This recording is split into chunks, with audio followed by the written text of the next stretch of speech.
What up, what up? It's Ace OG. Back on the video. So the title of this video is gonna be $1 million is not a lot of money. It's gonna be a good topic, y'all. So admin notes, thanks again to all the subscribe to the channel. All right, definitely keep pushing the video out. Give you leverage, you better yourselves. So let's get into it. So $1 million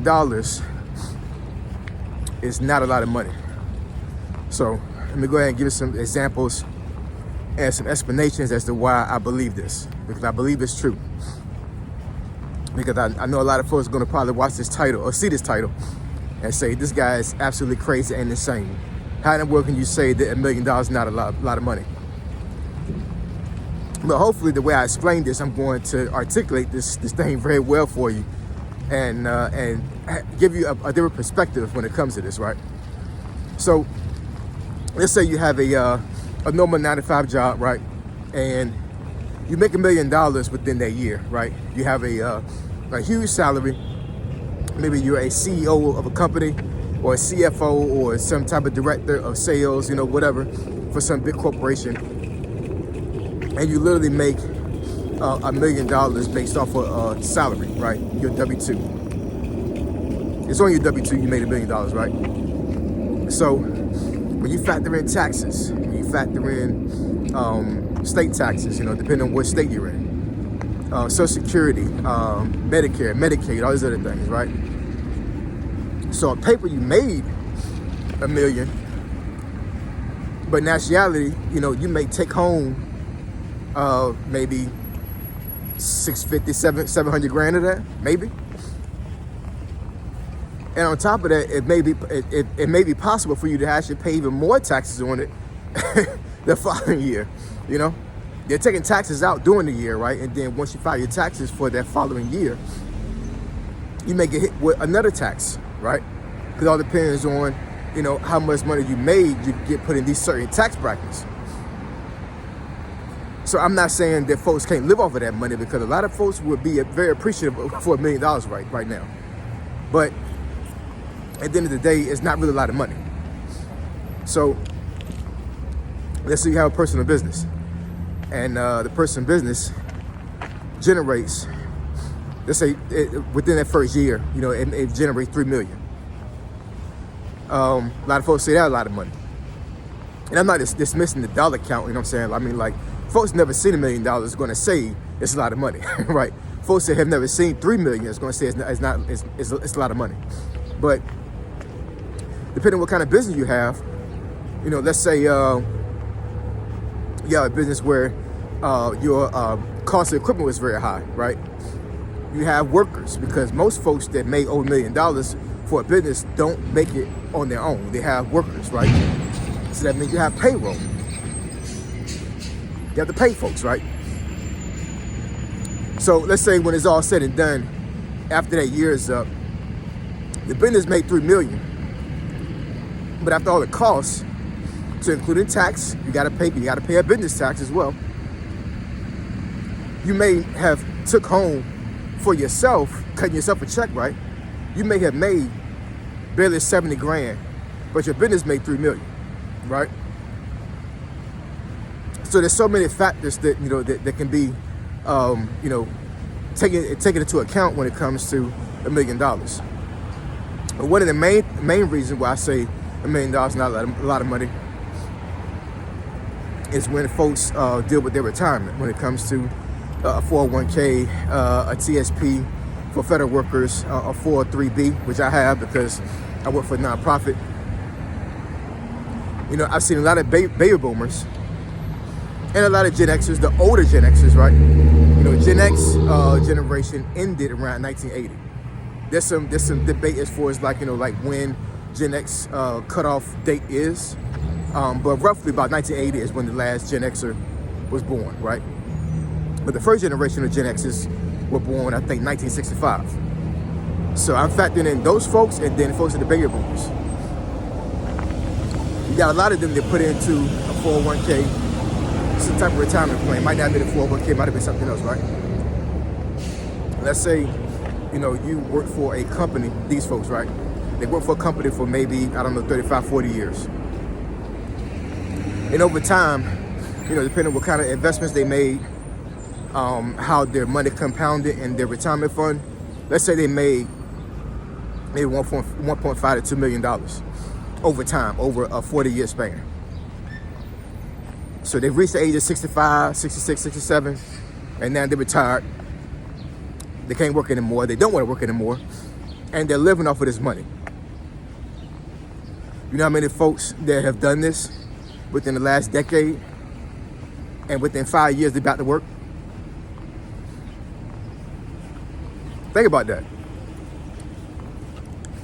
You worked for a company for 35 to 40 years, put into a retirement plan, hoping and praying that this money that you saved up over your life is going to last you for the next 30 years. Because don't get it twisted. The average person lives a lot longer than it was about 100 years ago, right? So if you retire in your mid-60s, you have to plan that the next 30 years you're going to live, right? You have to look at life to where, like, you're going to live into your 90s, right? Roughly. Hopefully you do. You know what I'm saying? By the grace of God. So when you retire, you have to look at the next 30 years. Is this money going to last me, right? And $1 million not going to last you 30 years, y'all. It's not. The only way $1 million is going to last you the next 30 years is if you literally have that $1 million as an entity inside of an investment engine, or you break it up to where this money is making you money, right?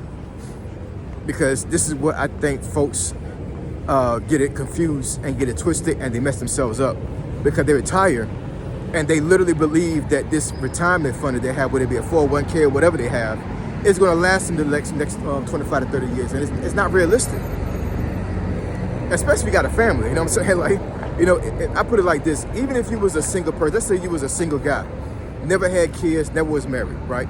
Don't have any obligations to anybody else other than yourself. And actually, I have a homeboy in the Army. Me and him was in the Army with each other, and he made rank right before I retired. So he stayed in another 3 years and he retired. And he's very good with money, right? So he doesn't have any obligations, but he has residual income coming in, right? So even though I'm pretty sure he has like his TSP and all those other things or whatever, he has other money that's coming in. But even in a scenario to where, like, you're a single person and you don't have no obligation to anybody else, even that is not, even $1 million in that scenario is not gonna last you 30 years. It's not. It's not, y'all. It's not. Now, in this economy, you know what I'm saying, I'm not exactly sure if it would have lasted you if you retired in the 1950s and 60s and you lived into the 90s. I'm not exactly sure, you know what I'm saying? But in this economy, it's not. No, it's not. So here's what I'm saying, and the reason why I made this video. You have to look at $1 million now as it not being a lot of money, because I want to get you in the mindset to where, like, you need to make as much money as possible in your life, and you have to actually make enough money to where you put money into investments that's going to make money for you, right?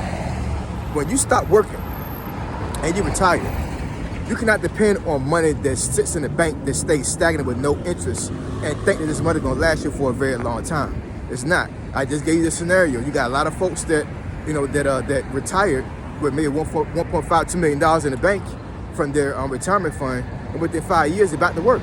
Now, can you imagine retirement at 65, and by the time you're in your mid-70s, the money is gone. Now you got to go back and work. That's crazy. That's absolutely crazy.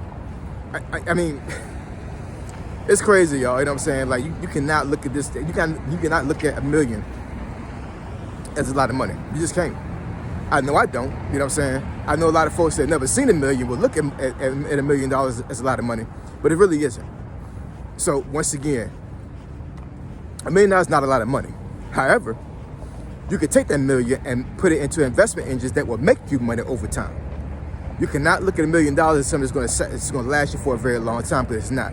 You got millionaires and billionaires, multimillionaires, that $1 million is nothing. You got. I'm telling you, you got folks that are multimillionaires right now that would tell you in your face that I can't do nothing with $1 million, because how they move in the space is, it's not a thing. You know what I'm saying? Like, $1 million it's nothing like a drop in a bucket. There's so much money out here on YouTube. There's so much money out here. I got to relate it back to YouTube, right? There's a lot of money out here on YouTube, you know what I'm saying? So, you know, you can make $1 million on YouTube. Folks have done it already. But it's not a lot of money, you know what I'm saying?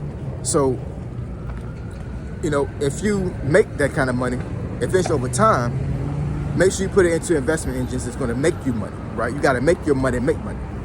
But anyways, I'm gonna probably do a couple more videos like this where to get folks to really get their wheels spinning when it comes to, you know, how to build wealth, you know, how to last, how to make your money last. Cause it's crazy that folks really believe that once you get to $1 million, it's over and done with. It's not. It's not, y'all. But anyway, drop some comments, comment section below. Let me know what y'all think.